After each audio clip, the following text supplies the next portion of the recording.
Okay, hello everybody. Today I am going to show you, well, I'm showing you right now, my character sheet that I created for my D&D campaign that I have yet to play.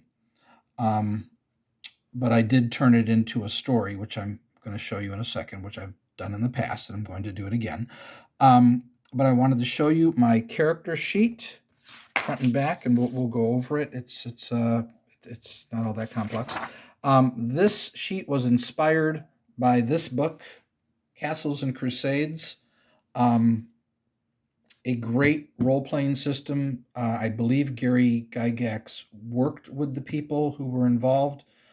This was their response to Wizards of the Coast coming out with third edition. I believe that's correct. They did not like third edition, neither did I, and they created this. And I don't know how much Gary was involved. I'm not sure, but great system, and it inspired me to make this character sheet. The basic system used is this attribute modifier table. We'll see if there we go. And I don't know if I modified it much. It's pretty much the same. So your ability scores determine your modifier. Everything is streamlined in that sense.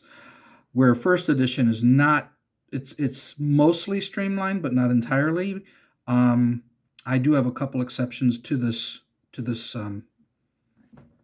table. But I'm pretty much streamlined with it. But I don't mind that first edition wasn't streamlined. I don't think it has to be streamlined. Streamlining it makes it easier for people to follow. That's all. But what's over here, PRI attributes, stands for primary attributes. In Castles and Crusades, each of your 6 ability scores are either primary or secondary, and you get 2 primary unless you're human, and then you get 3. I've and then I've modified this somewhat, which I'll explain in a second. If your primary attributes, when you make saving throws, and your saving throws are here, and they're based on your strength, dex, con, intelligence, wisdom, and charisma. If your ability score is primary, the base saving throw is 12. And if it's secondary, the base saving throw is 18, so much worse. But you get to add your level, you get to add these modifiers, or subtract if you have penalties, and of course, other bonuses, racial bonuses, magical bonuses. And I made modifications to it. I decided that humans should have 2.5 primaries, not 3. I felt 3 was too much of an advantage. So you get a +3 bonus to to a third attribute, your ability score. This is just my thing with multi-class characters. You've got your 2 different classes, keeping track of your hit points per level. And then here's your hit points. Luck is something that I put in my game, but I've never used it. It's just an idea that I'm considering. This has to do with my combat system, where your armor class is now your defense bonus, and you have a left flank, right flank, and rear attack, and then your weapons and damage, and weapon versus armor class is just limited to 6 different types of armor now. Experience points on the bottom, your rations, your saving throws, and this is a primary attribute modifier and your actual saving throw. And you get all the stuff. We would get so confused. We would go like, wait, what do I need now? Because there were so many adjustments to the saving throw, and it would get confusing. So I tried to put it all on right here. Like, here's your primary. It's either primary or secondary. Here's the attribute. There's your modifier, and there's what the actual saving throw is. And I was hoping that this would make it a lot easier. And then on the back, it's simple. It's your equipment and what is in anything that you have on you. Your magical items, it had to have enough space for that. Your gold, platinum, gold, electrum, silver, and copper. Other gems and jewelry. Your racial abilities, your class skills, and I use the 2nd edition non-weapon proficiencies because they're fun. not needed for the game, but I think they add a nice element to the game. I can see why some people might not care for them, um, but I think they're fun. So this is my character sheet. Now, before I'm considering if I want to roll up a character so I can show you that too. But I want to show you two things. If you are a fan of Dungeons and Dragons, I want to show you two things on YouTube that you should be checking out that you will really, really enjoy. The first is this channel called The Dungeon Minister. This man is an Anglican priest. He is married with 3 sons, and they play D&D around once a week. He's the DM with his wife and his 3 sons, and he tells the tale of how the gaming went. So recently uploaded. Let's go there. And he makes all these wonderful captions that are really, really cool. And if you really love D&D, you will love listening to these stories. He recaps how the gaming session went, and it's a lot of fun. I can't recommend this enough. And you can go to playlist, and the whole playlist is right here, the Honeywood campaign, 64 videos, and you can start from the beginning and just go until you eventually catch up. And the last one here is Forest Friends. And yeah, you can just see he just sits here and talks. See, every one of them is him sitting and retelling the tale of how their campaign is going. It's a lot of fun. Anyone who likes D&D, I know, will enjoy this. So I hope you check it out. You don't have to subscribe to his channel, but you should. You want to get up, you'll get an updated one about once a week. The next video comes out, and it's really fun. And the other is my channel, because, as I said, this book inspired me not only to write a story, but it inspired me to rewrite the rules. I rewrote the rules to get everything into one book.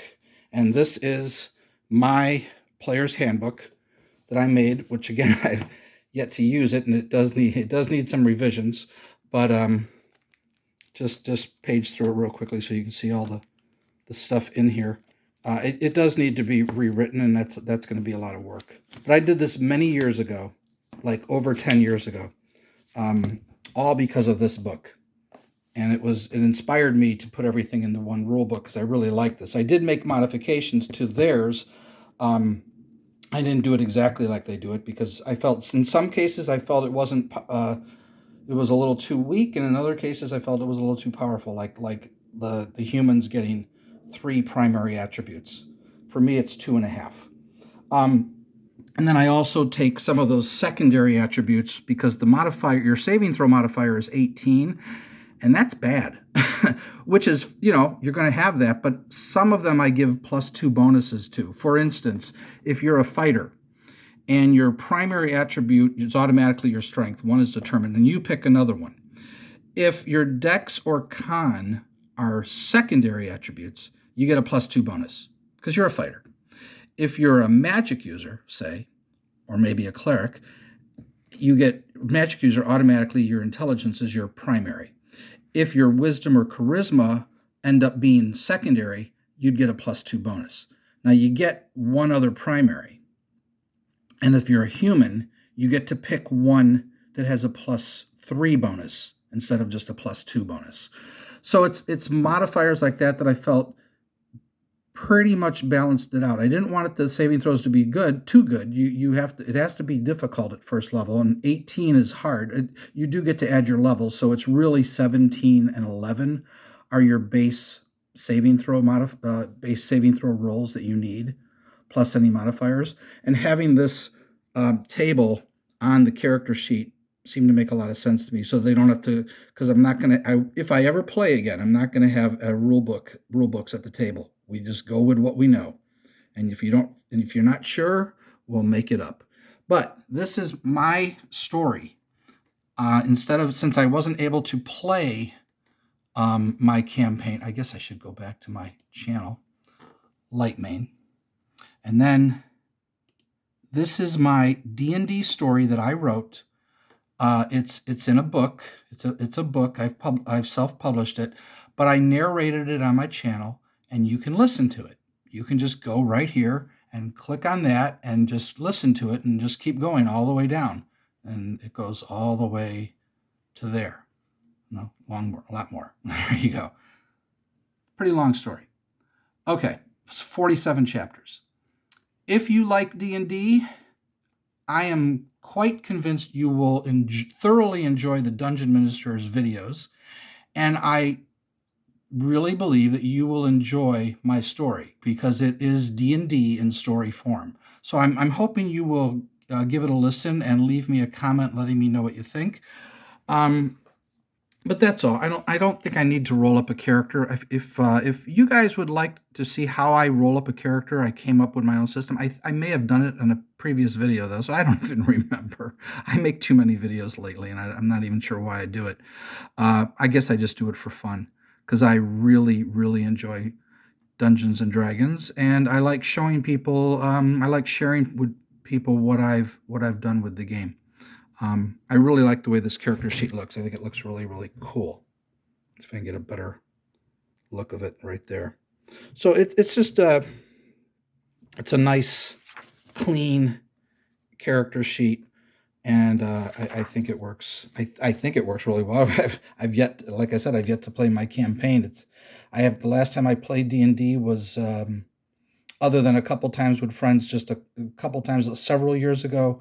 But the last long campaign I played that was ongoing for like a year or two was 20 years ago, something like that. So it's been a while. All right, I hope you enjoyed this. I hope you check out the Dungeon Minister's channel. I can't recommend it enough, and I hope you at least give a listen to my story. And I will talk to you all again sometime. Bye-bye.